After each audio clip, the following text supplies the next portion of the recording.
It's not the Blair Witch Project, everyone. It's our episode on the witch's ladder. Ooh, spooky. Light from Lantern presents Knit a Spell. I'm magical maker, Katie Rempe. And I'm the maker of magic, James Devine. Join us as we stitch together the symbiotic relationship between crafting and the craft. Oh, no, not spooky? No, not spooky.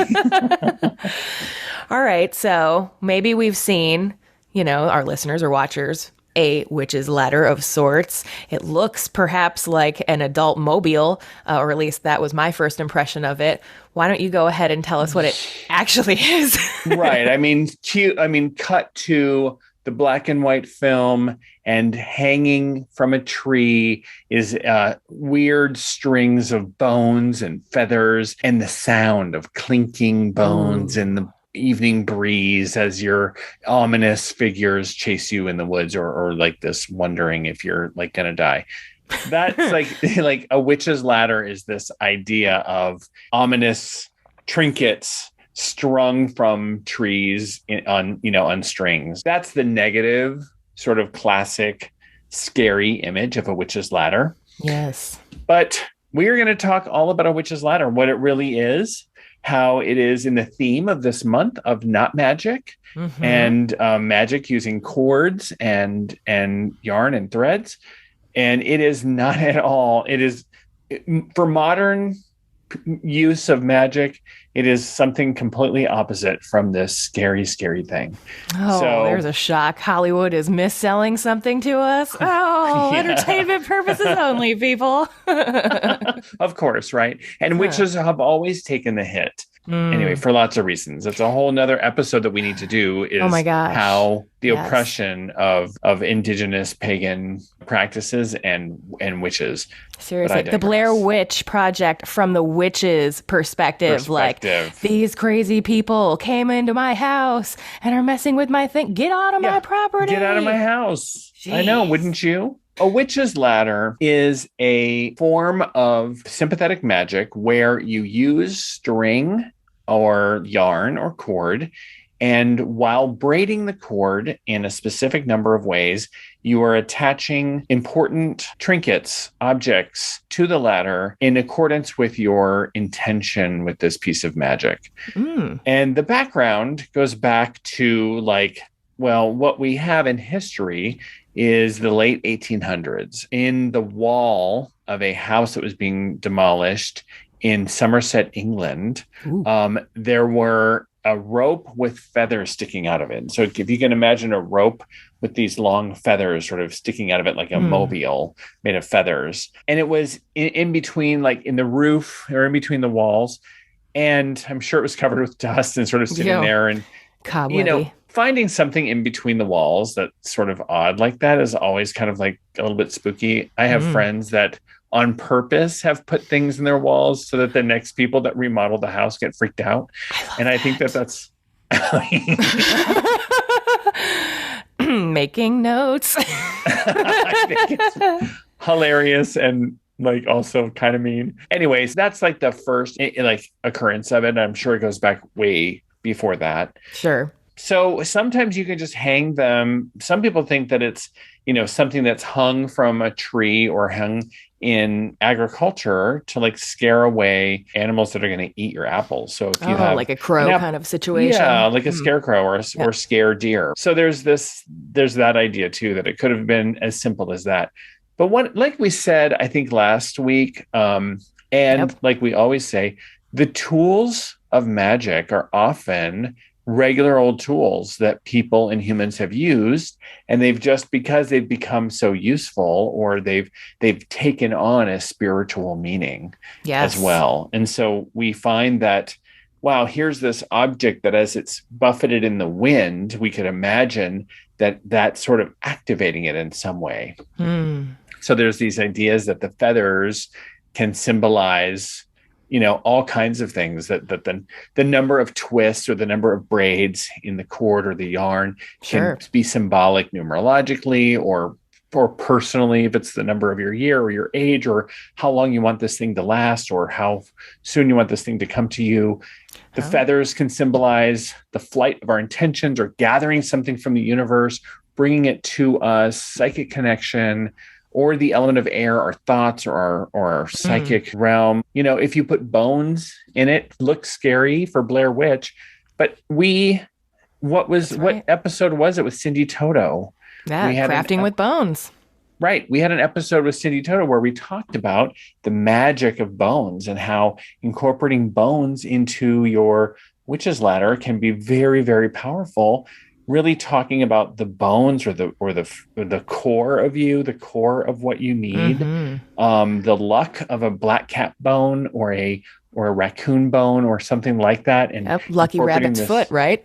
Yeah, this lucky rabbit's foot into your talisman. These are things that have been done forever and can be certainly very, very helpful. What's interesting to you out of all of this so far? Is this the first time you've heard of witches' ladders since in doing research for this episode?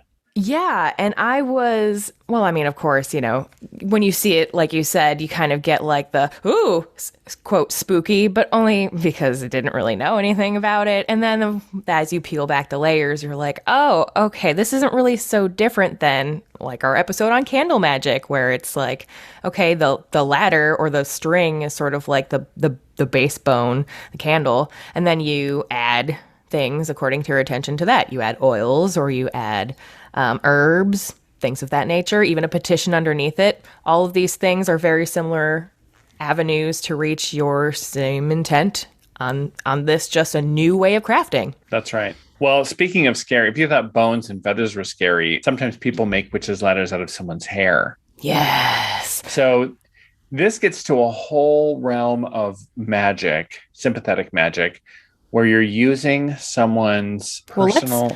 Tell me first, what do you mean by sympathetic magic?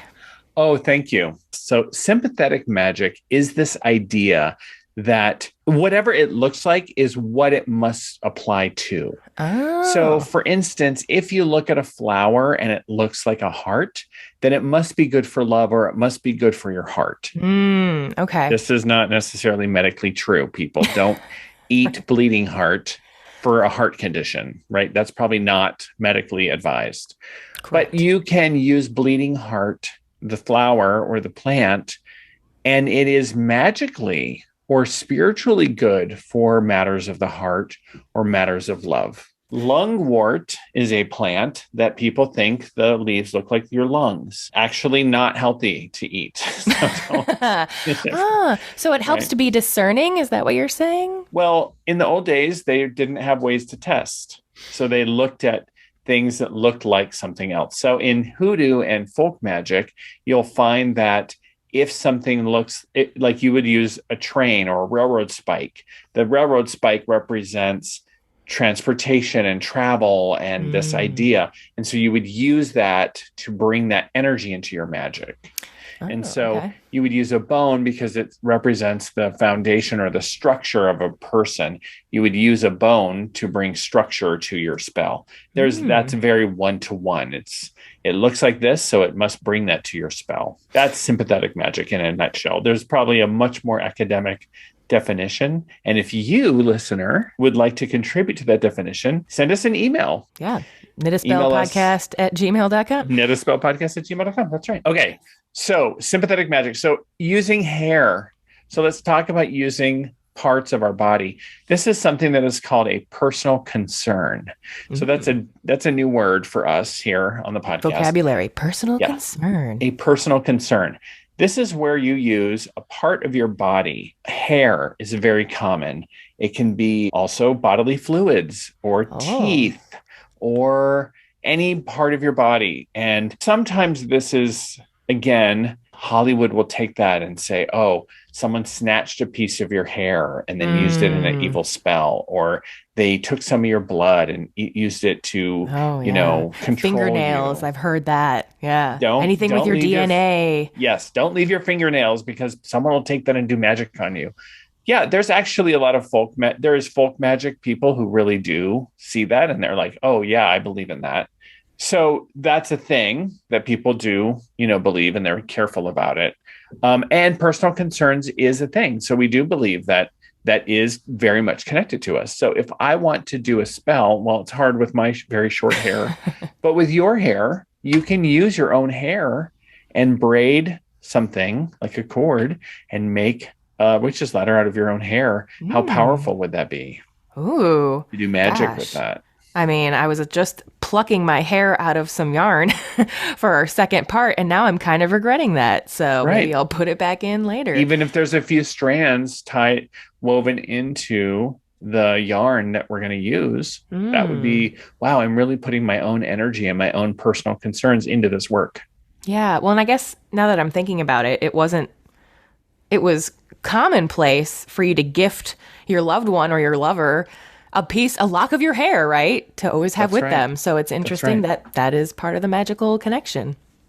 So that's really cool. And I know that this is supposed to be a very powerful form of magic and also very accessible. So I was thinking in our second half, maybe you could run me down like a little demo. And then if our listeners/viewers want to follow along, they'll know how to do it as well and can. Oh, that's there. Awesome. Yes. So this is going to be a little learn and do. So you can do it along with us. You can watch the video on YouTube or on Instagram, and I'll instruct, and Katie will do it, and you'll know how to do a witch's ladder after this episode. Woohoo. How All right. Fun. We'll be back with our demo right after the break. Okie doke. So, Jim, I was hoping that you could tell the folks at home and our listeners about your amazing class, Palmistry Tarot Mashup. So the Palmistry Tarot Mashup is an exploration of some hidden in plain sight symbolism in the Rider-Waite-Smith tarot cards. The Rider-Waite-Smith tarot cards have people in almost all of the cards. And with my friend, Madame Pamita, we dive in and decipher the secret signals the hand gestures are sending us in the tarot deck. You will learn about how the hands and finger positions, what they mean and how to interpret them, and get an insight into human nature and human unconscious. You can get lifetime access to this class for just $29 by visiting bit.ly/PT Mashup, the Palmistry Tarot Mashup. It's super fun, lifetime access, self-paced. So you took the class. I did, and I learned a lot, and I can't recommend it highly enough. So definitely check it out, and you'll be glad you did, because your tarot reading skills are going to be increased exponentially by these two wonderful hosts on this class, so don't miss out. And we're back. You tell me how to do the witch's ladder. I'm distracted on video. We're joined by Pancakes. Ah, yes. Beautiful, adorable little puppy dog. So this is a reason to pop onto the video just to see Katie's amazing little pup. Little dog camera. Little dog cameo. Dog cam. Yes. Dog cameo. Okay. So why do a witch's ladder? Yes. This is how to bind your intent to you, to your space, because as you walk through this process, it's very meditative. Mm-hmm. You'll have an intensity with that desire that you have for what it is you are creating around your intent. It brings your intent to you with the feathers and the trinkets and all the things you're going to put into it. And so this is a modern way to do a witch's ladder. So, Katie, do you have an intent that you've developed that you want your witch's ladder to do? I have crafted an intent. Yes. Okay, share that with us. What's your intent? So my intent is I communicate with spirit easily and safely. Oh, I love that. One of the things that I love about your intent is that it's phrased in the positive. Mm-hmm. So intents, whenever we work with intent magically, it's always really great to phrase it in the positive, as opposed to I don't want to be blocked from my connection with spirit. Yes. Well, that is immediately putting an intent about being blocked from spirit communication. Right. So we really excellent in crafting a positive intent. You gave me an A+ on that? A+ intent? Yay, A+. By the way, we are going to go through a bunch of instructions, and Katie and I designed an amazing free resource for you. That's right. You can download a free PDF on how to make your own witch's ladder. Yes. Cue the cheers. Yes, all based on Jim's instruction. So it's laid out hopefully very easily for people to follow along. So you can just simply go to bit.ly, bit.ly/witch ladder, WITCH ladder, LADDER. No caps, one word, bit.ly/witch ladder. Go there to that URL and we'll have it linked in the show notes and all over Instagram. Free and a really beautiful and amazing PDF on how to make your own witch ladder. So you too can follow along at your own pace. You can hit pause on this podcast, download the PDF, and actually do this with us if you want. Super cool. So the materials you're going to need. Yes. You need 3 strands of string cord yarn. What have you got? I have yarns. Each with a different personal meaning, which was a nice bonus. Let's see them. Hold them up. All right. So this one, first of all, and it's black. So this is a black merino yarn that's kind of got like a chenille texture to it that I really liked. So along with my intent, which was having open communication easily and safely with spirit, I'm choosing black to be sort of a neutral, negative absorbing, protective barrier. Plus, I liked that it was fluffy and you kind of like want to be on it. It's very textural and I liked that. Then, because indigo is like a very good color for intuition and whatnot, I am using this hand-dyed yarn that my friend Jessica made with her own indigo dye. So she dyed it. It's like a whole nother witch intent being given to me. I'm really excited for that one's like supercharged strand. And then finally, I have this not natural fiber. However, it is a really fun novelty yarn, I guess, in that it has these little flecks of almost like organza or netting in the twisted within the strand itself to give it this very fluffy, feathery feel, since I actually wanted to avoid putting feathers in my witch's ladder today. Even though that's like most traditional to put into one, I'm not dealing with getting them. So well, you don't have to. That's very cool. Let me show you an example of a witch's ladder. Oh yeah. This is one that we made years and years and years ago. This is what a witch's ladder can look like. Oh. So this one is, again, braided in 3 different colors and has trinkets. It has feathers. And this one uses buttons because the buttons are really easy to connect to the yarn. And so what we're seeing is 3 colors of yarn braided with feathers every so often, and then a button put in every so often. And it just goes all the way down to the end. I love it. This is one that my husband made. We're sharing with permission. Yes.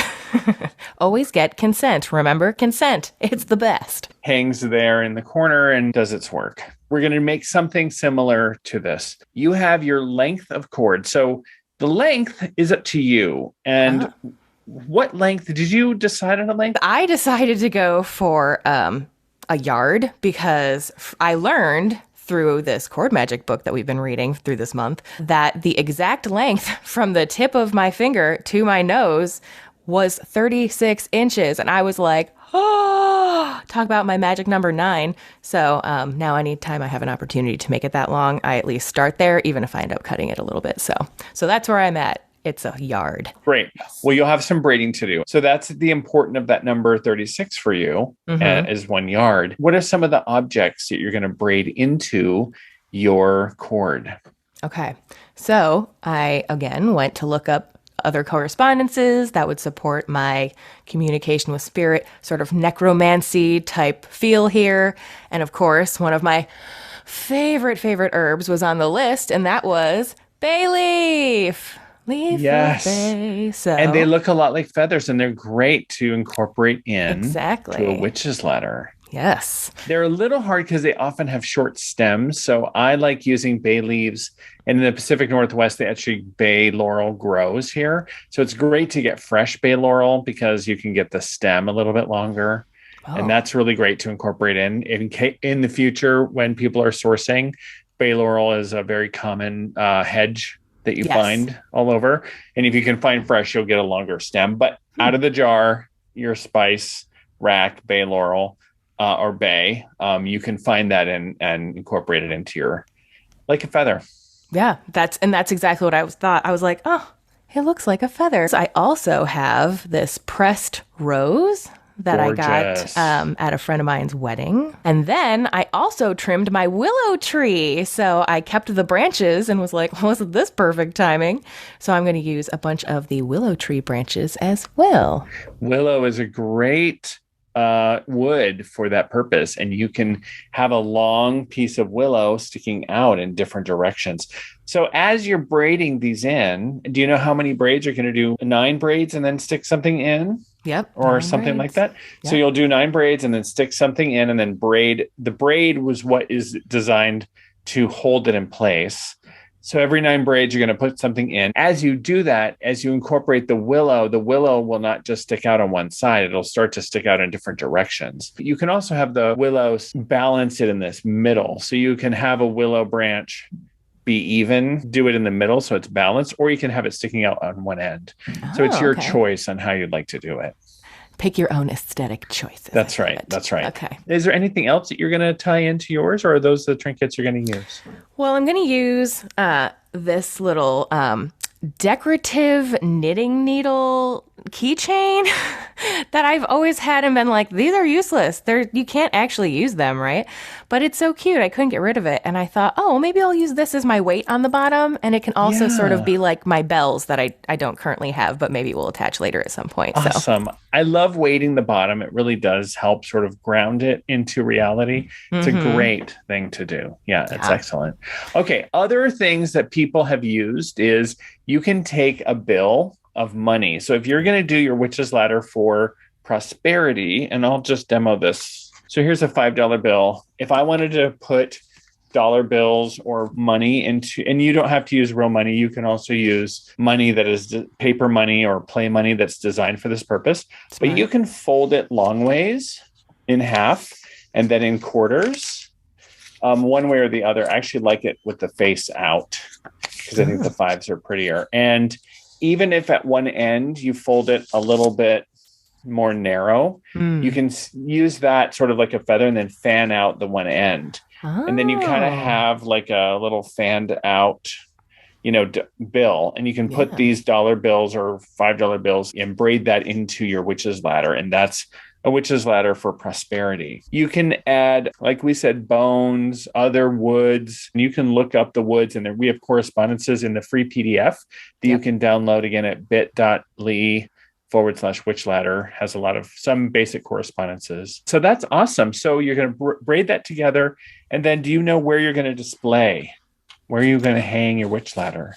I had intended to keep it here in the office. So I just loved the idea of it maybe like moving when I needed to pay attention to things, or if I was stuck on something, maybe I would hear it, tingle with the bells and things on it that I'll further adorn it with later.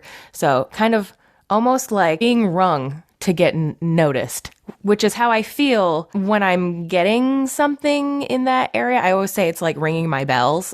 So no, this is like an actual physical manifestation of that. So this is great. You want to hang the witch ladder in the space where it's most relevant to the work that it's doing for you. Right. So if you are in the space where you're doing your meditation and communing with spirit, that's where you want, and it's for spirit communication, that's where you want to hang it. If it's for prosperity, you want to see if you can hang it in a place where you make money, or in a place where you look at it every day as you go to work. You can't always hang your witch ladder at work, right? Or put it somewhere. If it's for protection, can you hang it somewhere? Make a tiny one for the car, or make, one that has you, that's in the inside of your door of your home or somewhere that is protective for you. Make a mini one and tack it into the side of your desk or in a closet or something like that. I mean, it's a little less spooky than putting it inside the walls, but maybe a little more practical. Maybe just as spooky when someone finds it. That's a good point. Yeah. Maybe even more spooky because it's kind of out there for them to find. So when you're done, you can tie that loop at the top and weight at the bottom and hang it somewhere on a light fixture, on a curtain rod, end of a curtain rod, pin it to the ceiling or to the wall. And when it's done, it doesn't ever have to be done. You can just keep it as, decor, something that's always there. If it's protective, it could just be a ward for your home. But if it does have a specific purpose and you're done with it, like this is designed to bring me a man, and that man shows up and you don't want any more men coming, then it's time to end that spell, right? And so you can disassemble or stop, its work in many different ways. So if it's money, you can burn the money or you can cleanse it. So you can also take the trinkets out. And if it's money, you can soak them in salt water and then you can either donate or spend that money. You can unbraid the work and put things or give things away. To purify something or to get rid of something, you can throw the thing away. Bring something in, you can bury it on your property to sort of ground it into reality. If it's a working and you need to end it, you just need this to... You're like, okay, I want this over and I no longer want this, whatever I did this intent for to be happening. You can cut the work. I don't recommend that. Yeah, I don't recommend that. I mean, but it's a very dramatic and sudden way to just like stop the work. Even like the phrasing of it is dramatic. Like, I'm cutting ties with this person today because of the thing. Yeah. But if I did it, let's say I did a witch's ladder and it was for manipulative magic, like I was hexing something or I was doing something and I realized I did not want to do that. That is actually bringing more negativity on me than I wanted. I could cut that and say, oh no, I release this. No longer, I made a mistake. That's one of the reasons I might want to do that. So it's okay to do that. There are times when that makes sense. Yeah. So that's what I know about the witch's ladder and how we've used it. All right. Thoughts? What is your thought? Are you inspired? I'm very inspired. I also recommend doing this in a meditative or ritualistic space. So if you want to light a candle, if you want to light some incense, if you want to clear your space first, if you want to sit for a moment, ground and center, and then focus on your intention as you're braiding and doing the work, keep trying to connect with your grounding as you're doing that work and focus on your intent.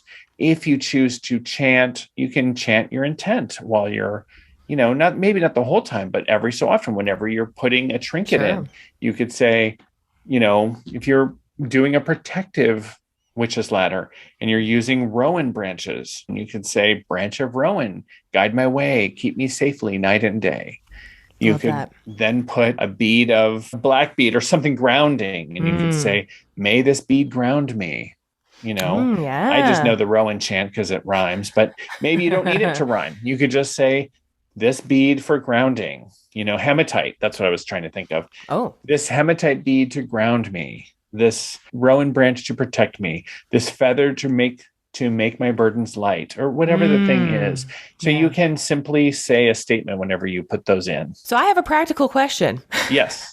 So when I'm starting to make the witch's ladder, when I'm actually braiding it and everything, am I just holding this and braiding it? No, I pin it. Like I find a way to secure the end when I'm braiding. Okay. So because what I do is I make a loop at the end first. Yeah. Because that loop is how I'm going to hang it also. But however you want to do it, you could always add another piece of yarn to fit over something. Okay. In any case, so make your loop and then use that, and you can pin it to a wall, or you can, to your lamp, whatever is sturdy. But if you knot the end and then you have loose thread at the end, that's what you can then make your... Oh, okay. Yeah, of course. And you can use that to secure it. However, if you can find a bell, that's a really good end, at the bottom, especially for your purpose as like communication. I can't wait to see a picture of it after. So I hope you can post that. And here's my reveal of my finished witch's ladder. If you're listening to us via streaming right now, go ahead and check out our video feed or Instagram to see how it turned out. Well, should we do our weekly Oracle card draw? Yes, let's do. I have some cards here ready, unless you have some. No, let's do yours. All right, I just have a good old pack of Rider-Waite-Smith cards. Woo, can't go wrong with the classics. Let's shuffle these up here. Woo. ASMR shuffle. Yeah. Okay, Katie, say 1, 2, or 3. 2. Everyone says 2. I love 2. Okay, let's see what we got. And it's a 2. It's a 2 of swords, in fact. 2 of swords. So what's cool about this card, I just love looking at details you don't really notice before. Mm-hmm. Like, this is a card of air. The swords are the element of air. But look behind her. She's sitting in front of a bunch of water. Mm-hmm. And the moon is up. It's this Diana's bow type of situation with this water. And yet it's an air card. So I often think about the influence of emotions on your choices, your mental choice, and the fact that you're blindfolded to this like very mental like decision making, one or the other. And it seems like it should be logical. And yet you're moved by emotion. Yeah. And so this kind of speaks to that emotional play, or emotional influence on what should be a logical decision. So your advice for people for the week? I think acknowledging that emotions, what is often a purely logical decision. Yeah, you know what? We are emotional humans. We have emotions, and to acknowledge them, to acknowledge our intuition of the moon, to acknowledge the emotions that are there, and to allow that awareness will let us make better decisions. Well, very good. It's been a fabulous time. I hope you have all enjoyed learning about a witch's ladder, really awesome form of cord magic, not magic. Mm-hmm. And a great way to, again, use things that you have around the house.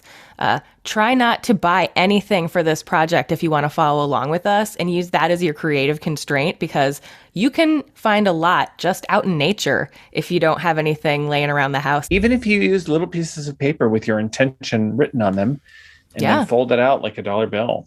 Very good. All right. What do you have going on this week? Anything that people need to know about?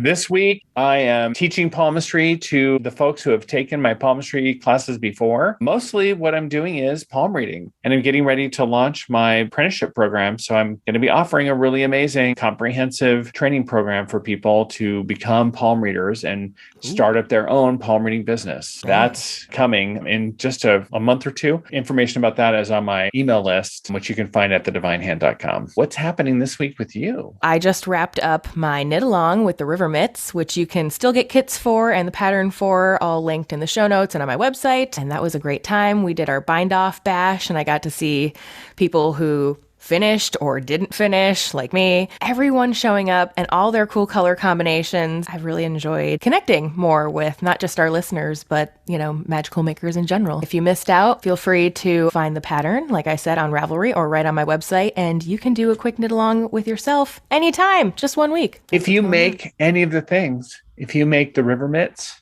if you make the witch's ladder, tag us on Instagram. We will share it. It is so fun to share the things you've made on our Instagram. And I'll make sure to post a picture of my finished witch's ladder when it's all done on our Instagram, and maybe I'll even show it off again next week on our podcast. See you next time. All right. See you then. Bye-bye.